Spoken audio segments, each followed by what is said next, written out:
Good evening, everybody, and welcome. My name is Sabir, and I direct events here at the Strand. Before we launch into a discussion of Margaret Sullivan's new book, Ghosting the News, I'd like to share a bit of history about the Strand. The Strand was founded in 1927 by Benjamin Bass over on 4th Avenue's Book Row. Stretching from Union Square to Astor Place, Book Row gradually dwindled from 48 bookstores until, after over 93 years, the Strand is the sole survivor, now run by third-generation owner Nancy Bass Wyden. We want to thank all of you for your support. Without our loyal community of book lovers, authors like Margaret and Molly, we wouldn't be here today, and we are so appreciative. Tonight, we are beyond excited to have with us Margaret Sullivan to celebrate the release of her new book, Ghosting the News. Margaret is the media columnist of the Washington Post, the former public editor of the New York Times, and the former editor of the Buffalo News, where she started her career as a summer intern. She was twice elected a director of the National Society of News Editors and is a former member of the Pulitzer Prize board. Joining Margaret in conversation is Molly Jong-Fast. Molly is an editor-at-large at the Daily Beast and is the author of 3 books. Without further ado, please join me in welcoming Margaret and Molly to the stage.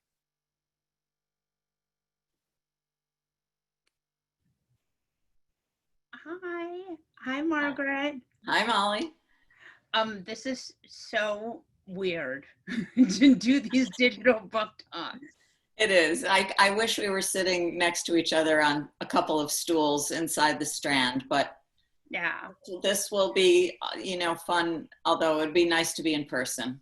It would be. And we haven't seen each other in when did you go? It was early June, so yeah, I've been gone for a little while. Really sad. I know. I know you don't want to talk too much about the book or local news, but I'd like to talk about it, but not only that. But I wanted to first ask you, can we talk, you were on the cover of the was it the Arts today? The New York Times Arts section, yes. Okay, with the book today. That must have been a thrill. I mean, it was great. It was a surprise. I mean, Jennifer Salai, who does their nonfiction book reviews, had her review posted a few days ago, and I was happy with it. Yeah. And it was a very perceptive. She's a very good writer, and it was a very perceptive review. So not that it was so glowing about me or the book, although it was positive, but I was certainly happy about that, but I was really surprised and certainly pleased to see it in print. I guess I do still love my print. And on the front of the New York Times Arts section with a nice cover of the book. And then inside it had a good little quote out for, it was really nicely presented in that way that the New York Times is pretty darn good at. Yeah. So it was cool. It was very cool. Will you tell, I know your whole life story, but maybe other people don't. And I think you have a really interesting, for you to write this book is almost a no-brainer because of your background. Yeah, well, thank you. I spent most of my career in local news. So I came to the Buffalo, at that time called the Buffalo Evening News, straight out of school. And I was a summer intern. And at the end of the summer, I and my parents were very pleased that they offered me a full-time job, and I took it. And then I became a business reporter who did not know very much about covering business, but I guess I did okay. I learned it. And then I went on to do a bunch of different reporting jobs, and I was the Metro columnist for a while. So I have actually written a column in many periods of my life. But eventually, and then life went on. And I did eventually become first the managing editor of the paper, so the number 2 job at the paper, which was, thrilling. I was the first woman to have that position, and then the top editor job, also the first woman. And at the time, the newsroom was 200 people, and it was, an incredible honor. And I guess I always felt like, well, what could be a higher achievement, really, than to be the editor of your hometown daily paper, which was, and to some extent still is, a big newspaper, you know, that did big stuff. So, but I did that for 12 or 13 years. And then as it happened, my life was such that I was single again. My daughter was at NYU. My son was in law school. And I read in Eric Wemple's blog, actually, at the Washington Post, that the public editor at the New York Times job was going to be available because the person who was in it before me, Art Brisbane, was not going to, you know, he wasn't going to come back for a second term. So when I saw that in Eric Wemple's column, I thought, okay, I must do this job. And I think I went after it about as hard as you could ever go after anything, because I really thought that it would be an incredible position, an incredible privilege. But as you probably know, Molly, and as others know, people describe the job of public editor of the New York Times as the worst job in journalism. Because you're like an internal critic. You're the reader's representative, but you're also this internal critic. And it is, in fact, a very challenging job. There's this like inherent tension between sort of being at the Times and being an employee, but also having to criticize your colleagues, which is, you know, it's awkward. And then if I were to write a tough piece, you know, to come in the next day, and people would be sort of looking daggers at me sometimes. But I felt like, what's that? Did you have that experience? I mean, I definitely had the experience of writing some tough pieces and knowing that there were, you know, I certainly knew that people weren't happy about it. But I mean, if you're doing that job and everybody's happy with you, you are not doing it right. Yeah. I think the main thing that I did differently from my predecessors in that job was I was much more digital. So I started tweeting right away, and I started blogging almost every day. In fact, I'll tell you a story about my very first day on the job, if I may. We're getting off the subject of local news, but I came in to the Times, and I'm pretty sure the editors expected me to take a couple of weeks to like look around, fill out paperwork, etc. But I wanted to write my first blog post that day, and I had an idea, and I was ready to go. And I wrote it, and I had a great assistant. I always had a wonderful assistant at the Times. In fact, the assistants at the Times, you know, basically could run the place, and probably some of them will someday.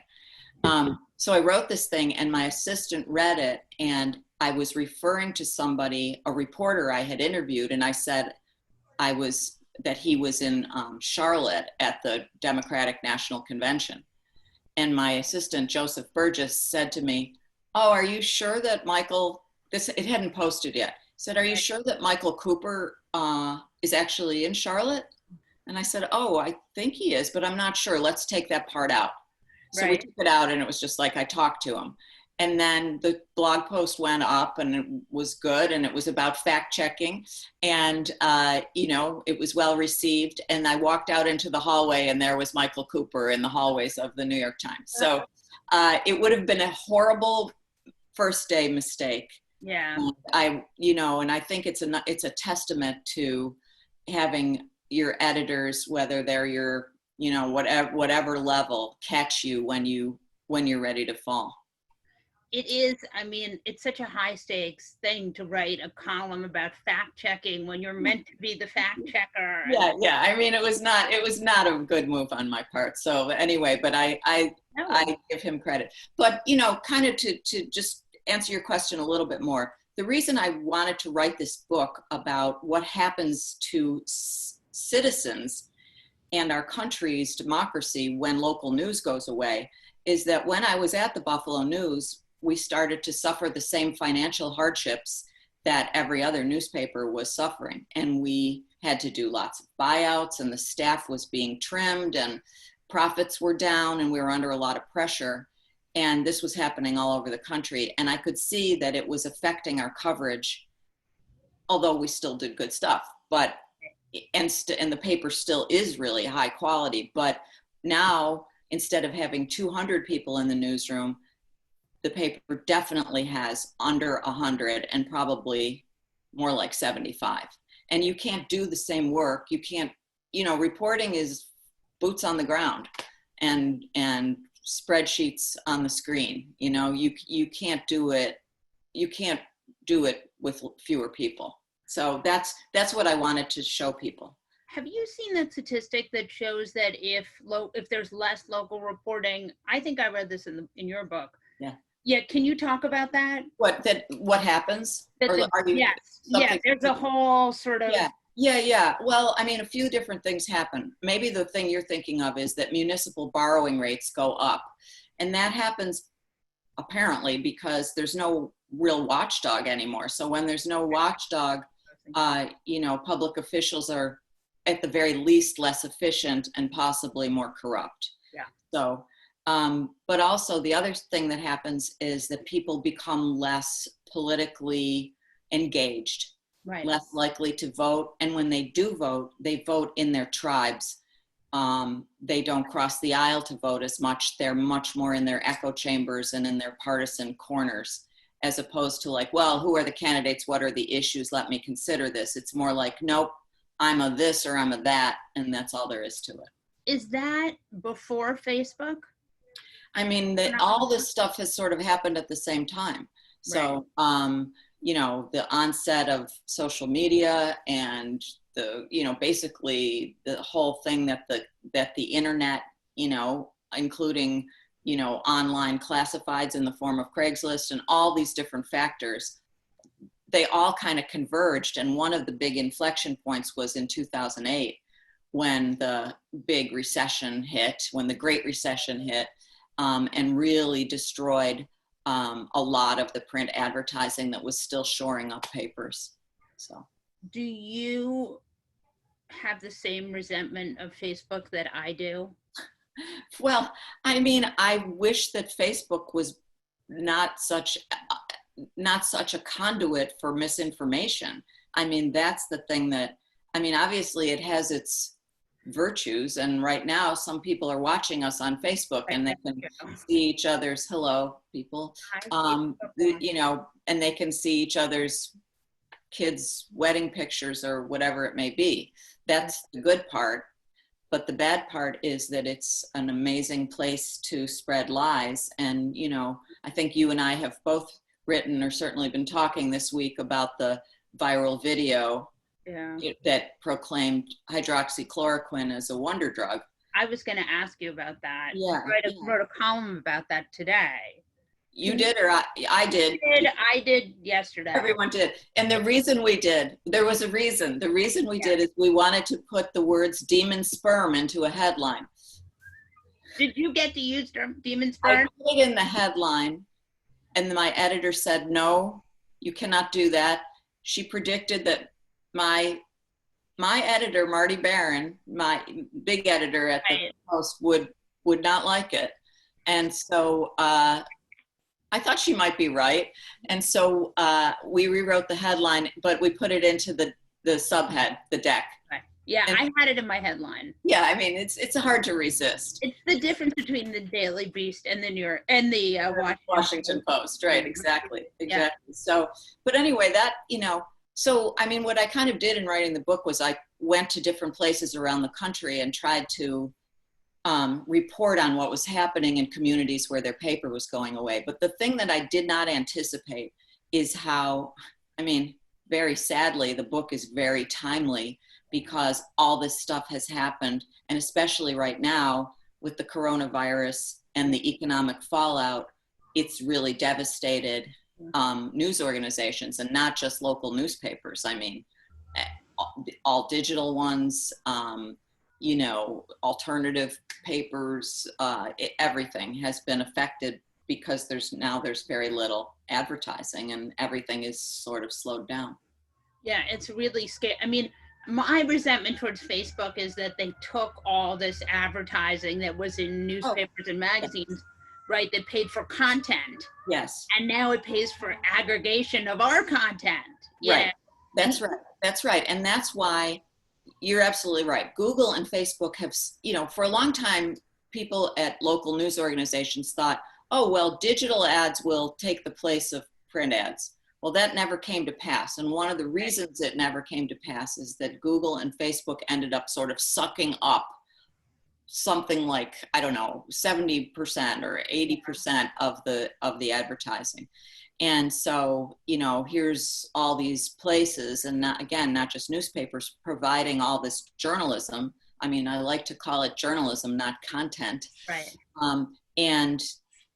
And they get the benefit of it, but they don't give much back in return. And so that's why, you know, news publishers are now trying to get a temporary antitrust exemption so that they can negotiate more powerfully against Google and Facebook, or I guess I should say with Google and Facebook, but kind of against.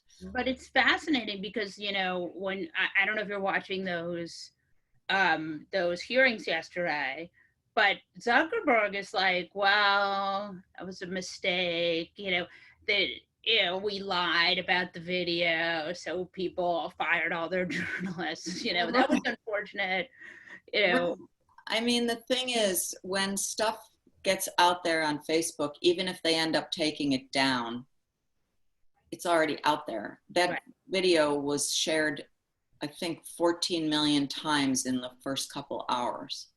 So it's just unbelievable. And this wasn't, I mean, this wasn't the first time. Like, if you think about Plandemic, which I feel like is the sort of the gold standard of insane propaganda videos that mean nothing, you know, that are completely just, and that thing went out and was around all weekend before Facebook took it down. Right, exactly. And and think about how bad it has to be for Facebook to actually take it down.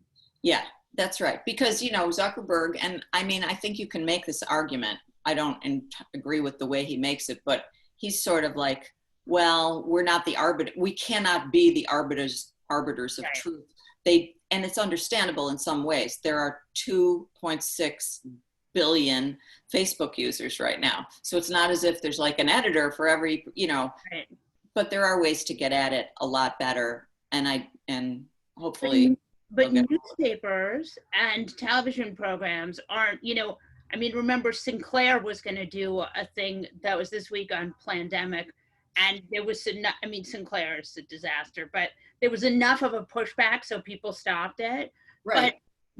But you see that, I mean, there's this like strange, you know, it's like they're not responsible for publishing the truth because they're not a publisher, Facebook. Right. Facebook and Google and others see themselves as, they would see themselves as platforms. They don't see themselves as media companies. And there's a lot of reasons for that, some of which are legal. The minute you start to say, oh, well, we're a media company, then you can be responsible for some of the stuff that's happening. So if they see themselves as platforms, you know, the price is less, you know, they don't have to sort of pay the price for being a true media company, which I believe they are, and I think they have been for a long time. What was the thing that surprised you the most writing this book? Well, I think that I couldn't get a hold of it because everything was changing so fast. Right. So, you know, I started writing it last summer, and just as I started writing it, there was this big announcement that the paper in Youngstown, Ohio, the Vindicator, was going to go out of business. Like, they announced it and it was like, we're going out of business next week. And that would leave a substantially sized city. For the first time, there'd be a substantial city in America without a newspaper. You know, of course there are small towns and even medium-sized places that don't have newspapers, but Youngstown, Ohio is like, it's a big place. Yeah. And it just, but not only that, hedge funds were buying up papers. You know, Gatehouse and Gannett were merging. It was like as soon as I wrote it, another thing would happen. So it was like a moving target, and it was really hard. And it was also, I mean, the other thing that certainly hit me about it is the emotion of it. For me, it's very sad. You know, I mean, I know because I spent so much time at the Buffalo News and it's my hometown, how much the paper means to the community. Whether they argue with it and say it's lousy and it's biased and all that, nevertheless, it's a really important way that the community kind of like knits itself together. And so seeing this happen all over the country, like there are since 2004, 2,000 papers have gone out of business. And that's only until last year. So now with this thing happening, it's like the free fall has accelerated. So the sadness of seeing all these layoffs, I mean, just look at the reporters who are covering the pandemic in their communities. And you've seen so many of these tweets. It's like, well, here's my story that I just filed on the hospitalization rate in Cleveland. And now I'm going on furlough for 2 weeks because I'm losing a chunk of my pay. So you'd see a lot of that, and it's heartbreaking. Yeah, no, it's true. I mean, it's really an interesting and scary time. I grew up with like newspapers and magazines, and Right. so I've seen it. I mean, like when I was in my 20s, it was even in my teens, I used to write for the New York Observer, and that's long gone. Right. I mean, it's really there. And the other piece of this that I think is important for everybody to understand is, we do have this like fire hose of news coming at us all the time. And so it's sort of, you might think, well, there's enough news, I don't care. Right. But the problem is that's national news for the most part. It's not this regional, local news. And then the other part of it is like places like the New York Times and the Washington Post and the Wall Street Journal are doing well. But what about, what about the Chicago Tribune? What about the Dallas Morning News? What about the great Miami Herald, which basically brought Jeffrey Epstein to justice? And without them, it never would have happened. So anyway. No, and I mean, I think that's, we love the New York Times, but they don't have a bureau chief in Scranton. Right. They can't cover they will go places, of course, and they've got bureaus all over the country, but not, there's no way to make that scale. They can't have somebody in every town. Right. So. No, it's really depressing. Yeah. Do you want to talk a little bit about what you're doing next or now? You can say now. All right. Maybe not. Yeah, maybe not. Yeah. Maybe. It's so uncertain. I mean, Thank you. What about you? What are you writing? Okay, what am I writing? Yes. I am working on this memoir that I've been working on people want to know could you remind us what the New York Observer was killed by Jared Kushner? It was, in fact, killed by Jared Kushner, the New York Observer, and it was a wonderful newspaper it was edited by very good editors, and very smart people wrote for it, and it was really a wonderful. It was pink, right? A salmon color, right?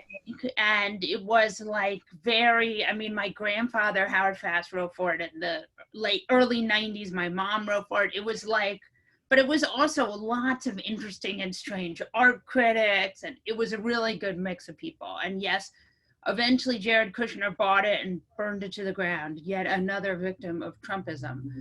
Mm-hmm. I'm working on the podcast. I have a podcast tomorrow with Tammy Duckworth and Sam Wang. Well, and say what the name of your podcast. It's called The New Abnormal. And then I'm working on this book, but it's so, I don't know if you know this, but writing is very hard. Yes, I've noticed. And when you're working on something long, I get very distracted, and then I realize that I've written the same thing in other parts of this, like 800 words I can do, but once we get into like a couple, thousands of words, I get a right. So do we want to take questions? I see little things popping up. Now we want people to please. Oh, Elizabeth Spires is here, and she was the editor. Were you the editor-in-chief of? Yes. She co-founded Gawker. I know that. And she was also the editor-in-chief of. I think she was also the editor-in-chief of the Observer too. All right. Saying I see the word yes, so I guess that's a yes to that. That is a yes. Oh hi. Oh look. All right. So I'm going to ask questions because I have this questions. When the New York Observer was an actual paper. Hi Elizabeth. All right. So I'm going to ask questions from this Q&A. So if you guys have a question, go to the bottom of the screen where it has the little 2 and Q&A and ask a question. And then we will, I will read them to Margaret. Okay. And I will make I will undoubtedly make mistakes because as I used to have this incredible vision, I now can no longer see anything. Question for Margaret. More and more people are getting their news from social media. Not only does this create a hotbed of harmful misinformation, but also these sites are not held to anywhere, we've actually been talking about this, Yeah. to anywhere the same standards of journalism as newspapers are. How much of it is the responsibility of citizens and their elected representatives to put some sort of regulatory mechanism that will help to control this, being that Facebook and Twitter are not exactly media, but more than just platforms? Yeah, I mean, that's a great question. Actually, in the column I wrote and just published today, I used this research from Pew Research that just came out today. It said, of course, we know this part, but more and more people are getting their news from social media, but those that are much more exposed to made up stories and much more tending to believe those more, and much less informed and much more likely to fall prey to lies and disinformation and misinformation. So should Facebook be more regulated than it is? Yes. Should it be? I mean, the answer to that may be regulation, but it also may just be that Facebook is just too huge and it's just too dominant and too huge.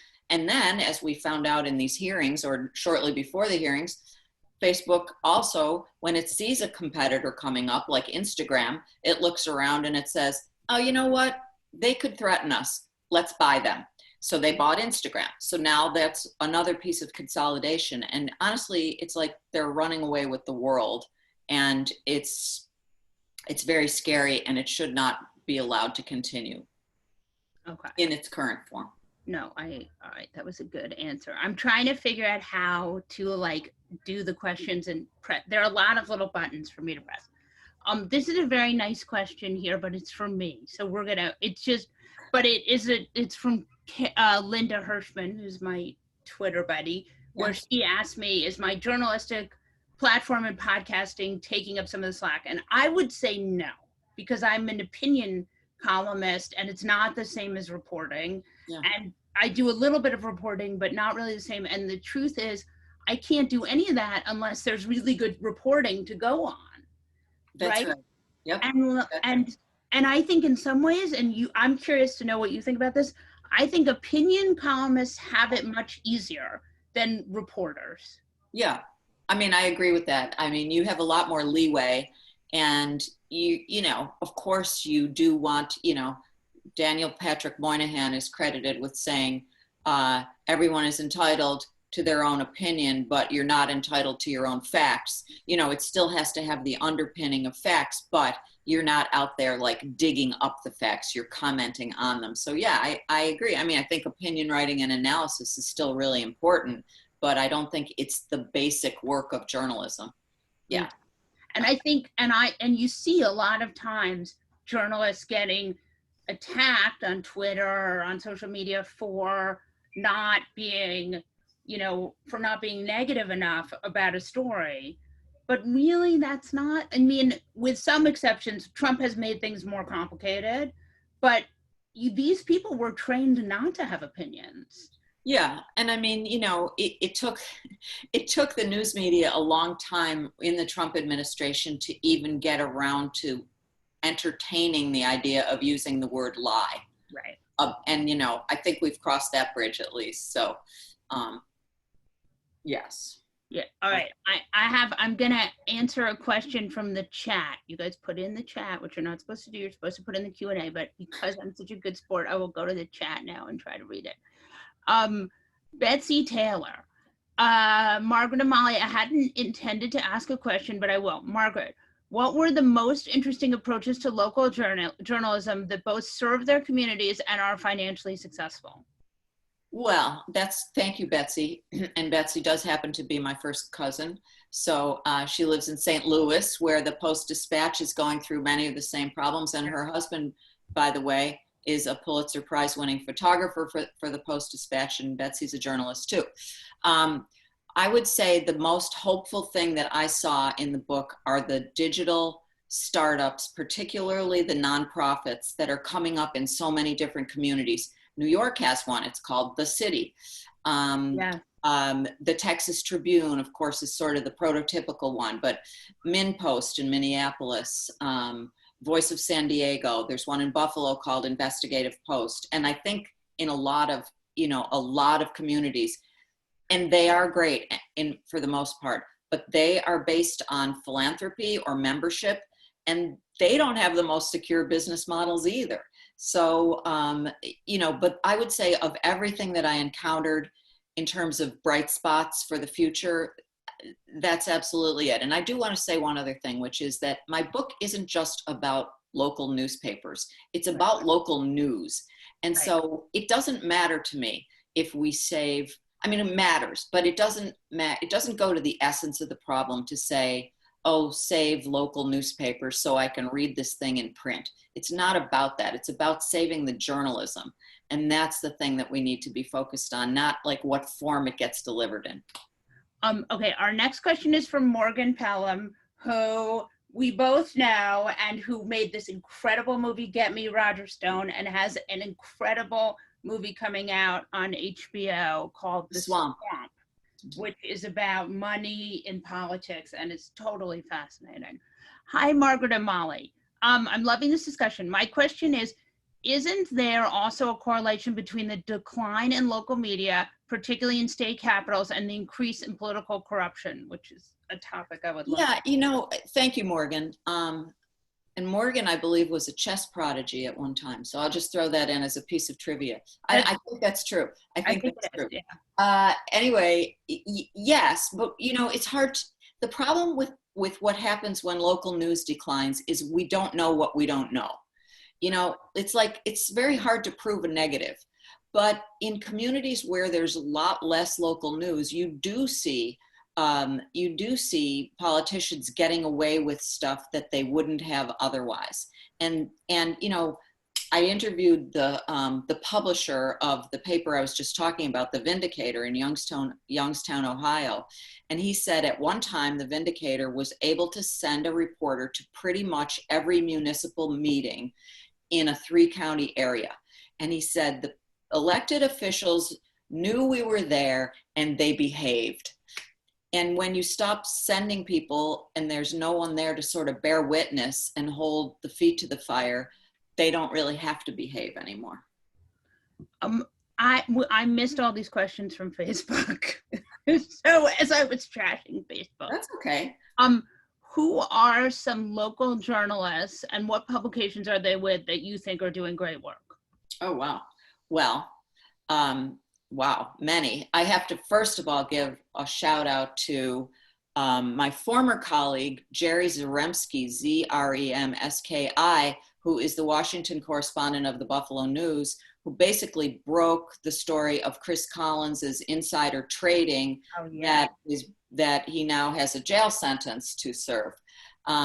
Great reporter, and one of many at the paper that I think very, very highly of. But also I would say someone who comes to mind right away is Julie K. Brown at the Miami Herald for her Jeffrey Epstein reporting. The reporters, I can't come up with their names, but at the Kansas City Star, the people at the Indianapolis Star who reported out the Larry Nassar stuff, you could almost go to a lot of communities and find some reporters doing remarkable work if you dig down a little bit. So those are some who come to mind right away. I have a really good question here from Facebook. How can people support their local paper? Are clicks and retweets enough? Oh, no. Yes, absolutely not. The first thing,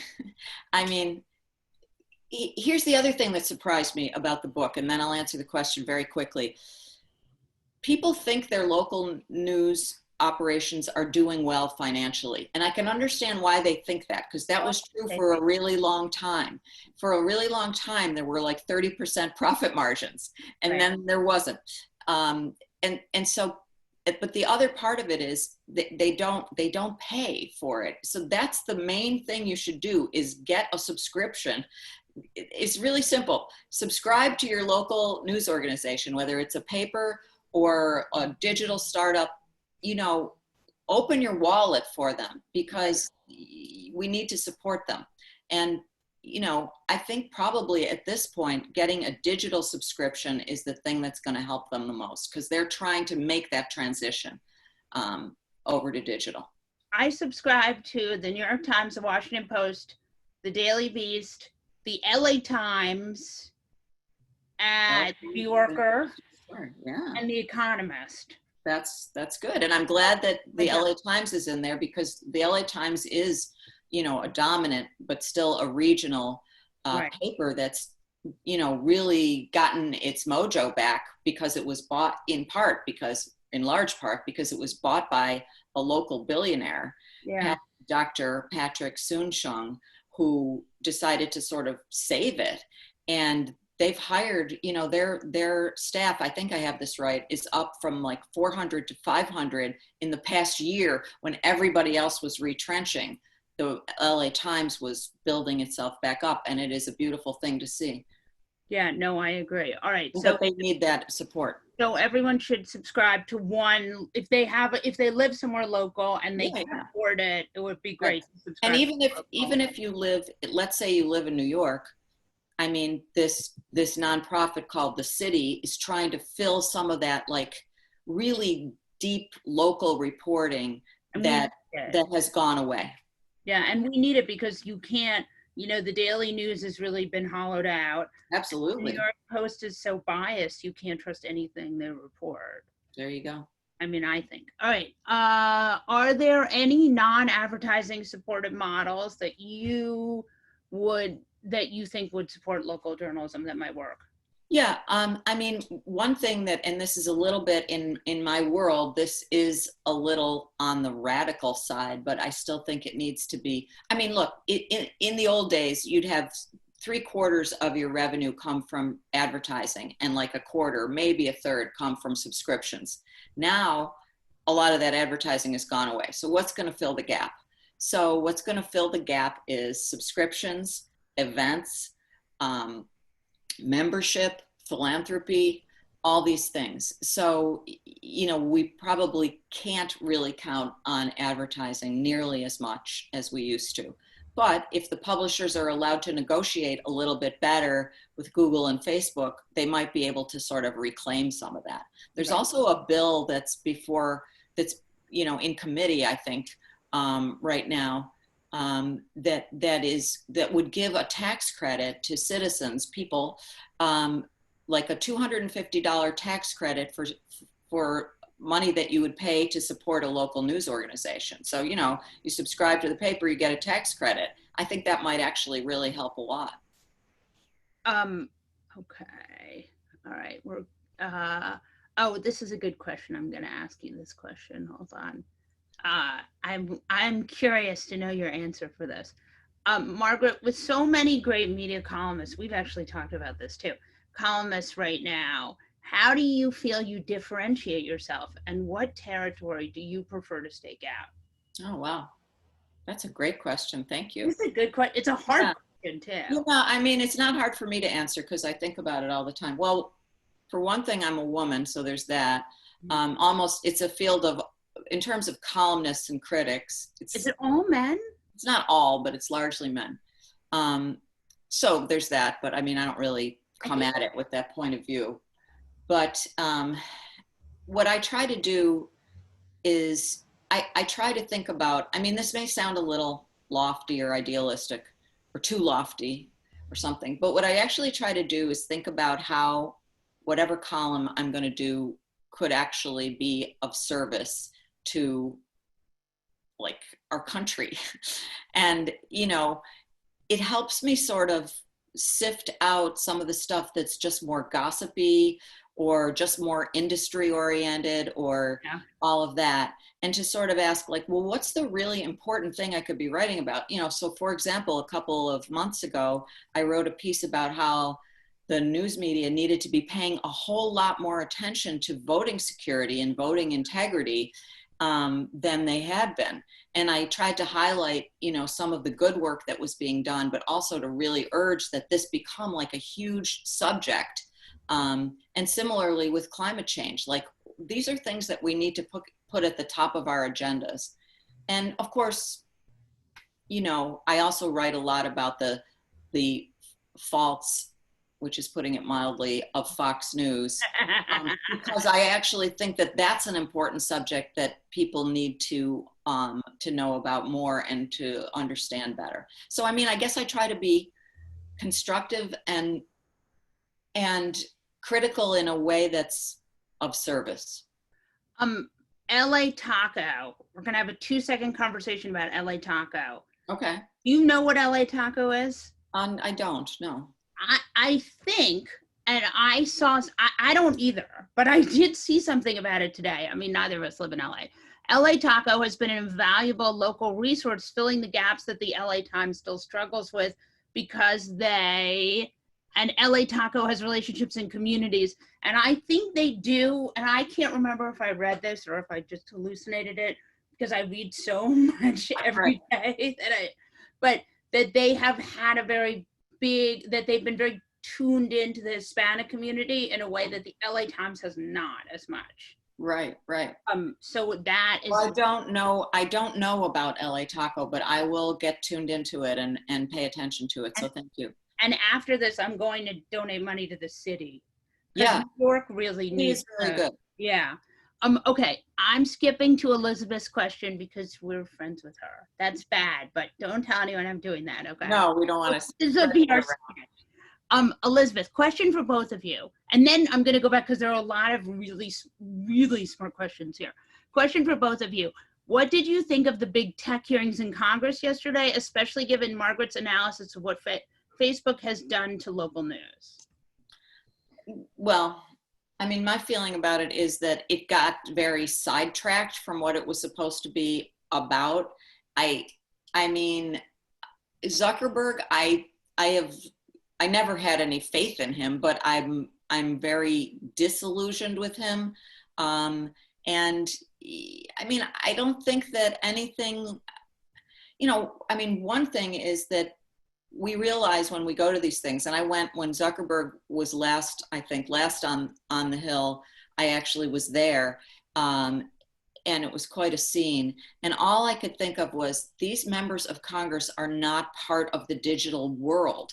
Right. And they, to the extent that they tweet or anything like that, they have their aides do it. They don't live in the digital world, and I don't think they understand these issues in any kind of cellular way.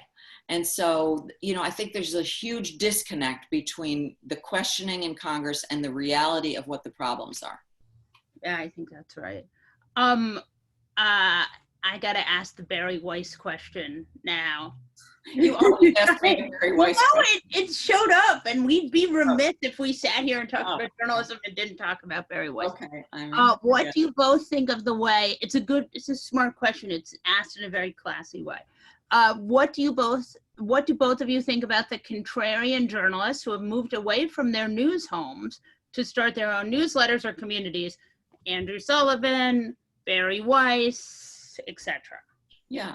Well, I think if that's, I think it's important to recognize that people like Barry Weiss and Andrew Sullivan have not been canceled.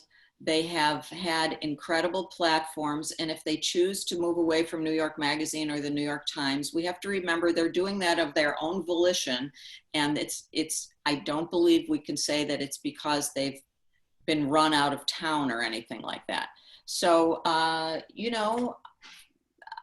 that's fine. I mean, the discourse, capital T, capital D, will continue whether Barry Weiss is at the New York Times or Andrew Sullivan is at New York Magazine, and I'm not worried about anybody being silenced. But it's so funny because in those tech hearings, all these Republicans are like, why? Yeah, but see, that's nonsense. That's nonsense. This is another really interesting question. Does being on the Pulitzer Committee and seeing so much great journalistic work being done across the country assist you in writing the book or deciding to do so? Well, So my story with the being on the Pulitzer board was I was named to the board when I was at the Buffalo News, and I was thrilled out of my mind to, be named to this board. Yeah. And then I started interviewing at the New York Times, and the editor said to me, of course you understand if you get hired at the Times as public editor, you're going to have to drop off the Pulitzer board. Oh, And no. I'm sure that I blanched, because I thought it would be like a great selling point. Right. But their feeling was, no, that can't happen. So instead of serving a 9-year term, which is what most of the people do on the Pulitzer board, I was there for 1 year. So while I did see a lot of great work, I did not see 9 years of it. But, it's always very inspiring to see the work that the board judges. And I would say that, the board looks at, these juries do most of the sort of the serious work of sort of winnowing it down. And they give the board these 3 choices for every category. And those 3 choices, boy, by the time you're a finalist, you're a winner.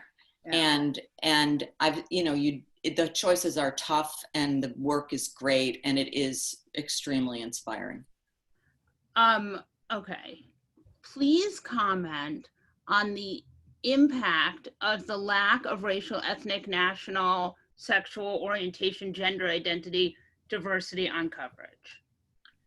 Well, yes. The question of the whole topic of diversity in coverage and in newsrooms is like the hottest issue there is right now. Yeah.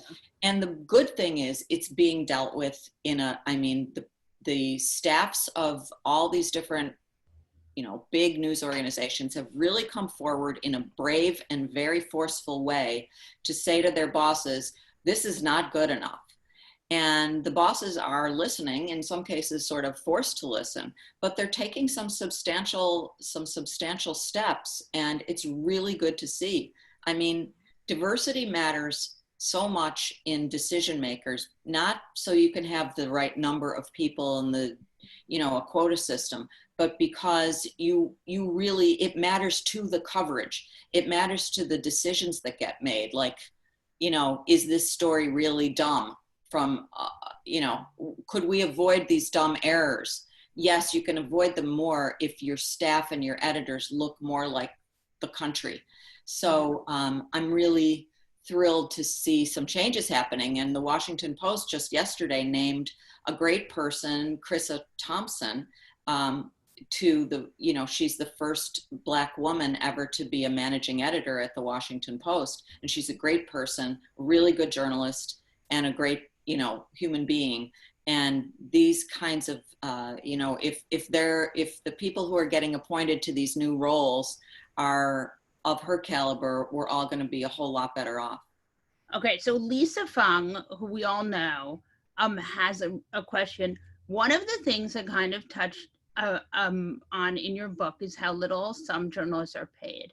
Mm-hmm. If you're not at one of the large papers, or maybe if you're a freelancer, there's not a lot of incentive to get into or stay in journalism. How do salaries play into the future of journalism, especially since newspapers are struggling to survive? Yeah, well, that's a huge problem. And being a freelancer has always been so difficult. You start working with an editor, the editor stops responding to you. You do write the piece, you never get paid. They ghost you. Speaking of ghosting, they ghost you. You don't have the status of a staff writer, and it's a really tough way to make a living. I guess what I would say is that the work is really important, and there are people who seem to want to do it almost no matter what. And I'm so glad about that. I'm glad that these young people still want to go to journalism school, or if not go to journalism school, do good journalism. I know a lot of really young journalists who are doing great stuff, and it is a tough field, and it's never been more difficult. But I think the work is actually more important than ever. So, but yeah, of course, pay enters into it. And unless you're at one of these successful places, you don't have a lot of security. And it's really regrettable. I wish there were better answers to that. I think, unionized newsrooms are one of the answers. And I'm glad to see that happening. But if a news this is a question about unionizing newsrooms. If you unionize newsrooms, how do you float that? How do you do that financially? Well, I mean, it doesn't necessarily mean that there wouldn't be layoffs, Right. or that there wouldn't be, that there's not going to be a downturn or something, but at least you have the power to come together and negotiate together. Right. I mean, people at the Pittsburgh Post-Gazette, which has been sorely mishandled by its owners, just voted to go on strike. And it's a really brave and definitely necessary thing for them to do, in my opinion. I mean, they have this absolutely outrageous ownership. No, I mean, it seems like the only way to go, but I'm just curious to, It's not, it doesn't solve problems, but it can help. Right. I'm curious about this question from David Friedman. I have a question. There was a question. Oh yeah. What's your opinion on Vice News? This is Greg, sorry. Here in Canada, at least, they seem to go after local stories more so than the local newspapers. I think Vice is doing really interesting work lately. I mean, maybe they have been all along, but I feel like I've been paying more attention to it. I really like Laura Wagner's work at Vice, and there are other people there who are just really impressive reporters. It seems to possibly have stepped into the void that the unfortunate death of Gawker caused, and finding that sort of daring, a willingness to really challenge the powers that be and establishment figures. So I can't say I've read it extremely thoroughly, but I've been impressed with some of the things I've read there. Yeah, I feel like Vice, Vox, a bunch of those places have done, BuzzFeed have done some really interesting stuff. Yeah. I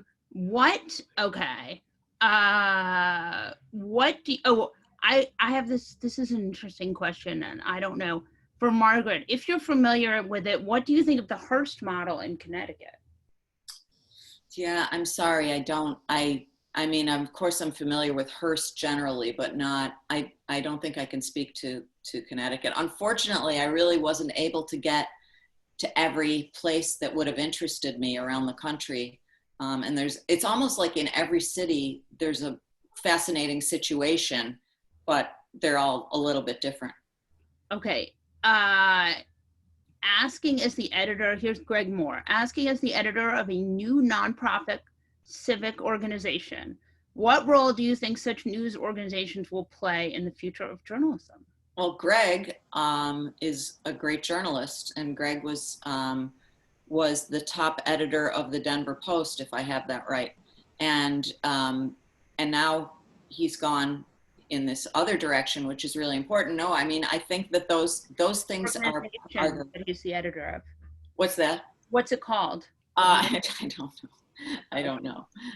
We put you in the chat to tell us what it's called, so we can give you a shout. Yeah, we would give his organization a shout out. I knew it at one time. I mean, I think they're really important, and they're the I won't even say the future, they're the present. Yeah. And they're absolutely necessary, and they need to be supported and nurtured.